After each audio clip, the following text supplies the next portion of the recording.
મૌન મૌન મારી ભાષા, પ્રેમ મારી પરિભાષા, કાનમાં કહું કે શાનમાં, અરે નાના કહેવતો ને જાહેરમાં, કે પરિશ્રમ પરોપકાર પ્રેરણાના સ્ત્રોત, પરિશ્રમ પરોપકાર પ્રેરણાના સ્ત્રોત, આદરણીય વંદનીય પૂજનીય તમામ સંબોધનો જેમના માટે વાપરી શકાય એવા સ્ટેજ પર બિરાજમાન સૌ વડીલોને હું દિલથી 10 વાર, વિચારથી 20 વાર, સપનામાં 100 વાર, હરખથી 1000 વાર, લાગણીથી 1,00,000 વાર અને કલ્પનાથી કરોડ વાર આપના ચરણોમાં વંદન કરું છું, વંદન કરું છું, વંદન કરું છું. મને સ્કૂલ વિશે કહેવાનું કહ્યું. સૌથી પહેલા તો અહીંયા જયાબેન પણ હાજર છે, મંજુલાબેન પણ હાજર છે. અહીંયા ભણતા આરીફભાઈ છે, મુજમેલ, દિનેશભાઈ છે, બધા સાથે ભણતા અને આખો માહોલ હતો અમારા વખતે કે અમને બધાને એમ કહેવાય ને કે અમે નાનપણમાં મોટા થઈ ગયા હતા, મેચ્યોર થઈ ગયા હતા, કેમ કે મા બાપની પરિસ્થિતિ અમે બધા સમજતા હતા. છોકરાઓ સાંભળજો, એટલે આ પરિસ્થિતિમાંથી કઈ રીતે બહાર નીકળવું અને શું કરવું અને ભણ્યા વગર છૂટકો નહીં, આટલી અમારા મગજમાં પહેલેથી એક આમ ટેવ પડી ગઈ, આદત પડી ગઈ. અને સાથે સાથે બીજું એવું કહું કે આપણે કોઈ પણ ભગવાનમાં માનતા હોય, કોઈ પણ સંપ્રદાયમાં માનતા હોય, એનો વળગ્યા રહેજો. અમારામાં આજે જે સંસ્કાર છે ને, મને યાદ આવતું વિરલભાઈ છે, મારા ભાઈ છે, વિરેનભાઈ છે, અમે બધા આ સ્વામિનારાયણ સંપ્રદાયમાં જોડાયેલા, એટલે અહીંયા મહાદેવની અંદર જે કંઈ પણ કાર્યક્રમો થાય અને એમાં ભાગ લેતા, અને એના કારણે આજે ઘણો બધો ફાયદો અમારા જીવનમાં પણ અત્યારે હાલ છે.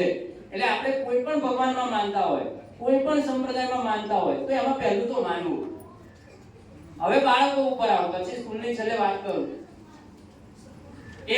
એક ભાઈ, અને એ ભાઈ માટીમાંથી બધી વસ્તુઓ બનાવે. સાંભળજો હા, બરાબર બધા. એ ભાઈ એ બધી માટીમાંથી વસ્તુઓ બનાવે ને, તો એનો એક ભાઈબંધ આવ્યો અને એના ભાઈબંધને એણે કીધું કે યાર જવા દે, માટીમાંથી બધી વસ્તુઓ બનાવું છું પણ કઈ કમાવા બરાબર મળતું નથી. તો કે તું એક કામ કર, અત્યારે છે ને બધા ચલમ બહુ પીવે. સાંભળજો, અત્યારે બધા ચલમ બહુ પીવે છે, એટલે કામ કર, તું માટીમાંથી ચલમ બનાય. હવે એણે પેલા ચાકડા ઉપર માટીનો લોંદો મૂક્યો અને એના અંગૂઠાથી એ ચલમ બનાવવા તરફ વળતો હતો, અને એવામાં જ એનો બીજો એક મિત્ર આવ્યો. અરે ભાઈ, તું શું કરે છે? કે હું ચલમ બનાવું છું. તો કે કેમ? કે મેં જાણ્યું છે કે ભાઈ અત્યારે ચલમ વધારે એ થશે, વેચાશે અને હું પૈસા કમાઈ શકીશ. એટલે એ બીજો મિત્ર હતો ને, કે વાત બરાબર છે, પણ અત્યારે આવી ગયો છે ઉનાળો, એટલે ચલમ છે ને એના કરતા અત્યારે માટલા વધારે વેચાશે, અને તું ચલમ કરતા શું બનાય? માટલા બનાય. હવે સાંભળજો, એનો અંગૂઠો ક્યાં આગળ વળતો હતો? ચલમ બનવા માટે. પણ એને એક સારો મિત્ર મળ્યો અને એને એક સારો વિચાર આપ્યો કે તું માટલા બનાય. અને એનો જેવો હાથ વળ્યો એવો પેલો લોંદામાંથી અવાજ આવ્યો, પેલો માટીનો લોંદો પડ્યો તો એમાંથી અવાજ આવ્યો, એટલે શું કરે તું? હમણાં આમ વડે અંગૂઠો કરતો હતો ને હવે આમ, કે હવે હું માટીમાંથી માટલું બનાવું. એટલે લોંદાએ જે જવાબ આપ્યો એ અવાજ સાંભળ્યો.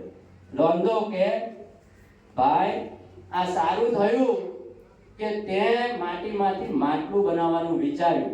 જો ચલમ બનાવી હોત તો જાતે તો બરત, સાંભળજો, જાતે તો બરત, પણ બીજાને બાળક. અને હવે માટલું બનીશ એટલે માટલું પોતે તો ટાઢું થશે પણ બીજાને પણ ઠંડક આપશે. મિત્રો, એક વિચાર બદલાયો. સમજો વાત મારી અહીંયા, એક વિચાર બેટા બદલાયો. સાંભળજો, છોકરીઓ કેમ એવું ના વિચારીએ કે હું ડીવાયએસપી બની હોય, એસપી બની હોય, આઈએસ બની હોય, ગામમાં ગાડી આવે બધા જોતા રહી જાય, અને એના મા બાપનો ગૌરવ હોય, વાહ મારી દીકરી હમણાં ફટાક દે એના યુનિફોર્મમાં ઉતરે, એની ચાલ હોય, કેમ આર્મીમાંથી છોકરો કોઈ બહાર ના નીકળે? હે, વિચાર બદલવાની અહીંયા ક્યાંક વાત છે.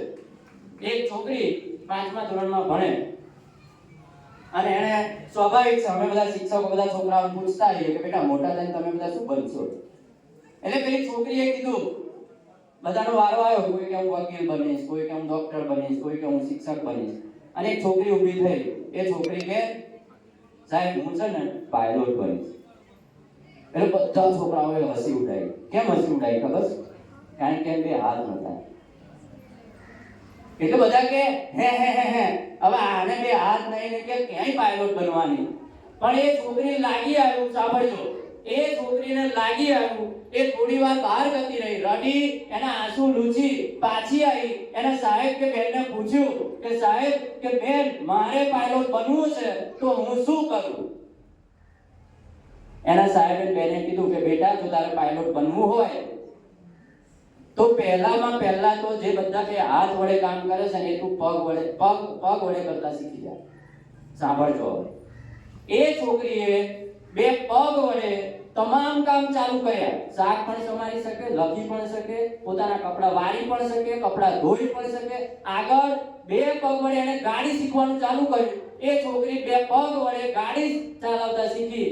ધીમે ધીમે 24 કે 25 વર્ષની ઉંમરે એ છોકરીને અમેરિકાએ આખા વિશ્વની અંદર પહેલામાં પહેલી પગ વડે વિમાન ઉડાડનારી પહેલામાં પહેલી પાયલોટ બની. હવે બીજો પ્રસંગ કહું. આજે સવારે મારે થોડા કામથી નોલેજ હાઈસ્કૂલ નડિયાદ જવાનું થયું.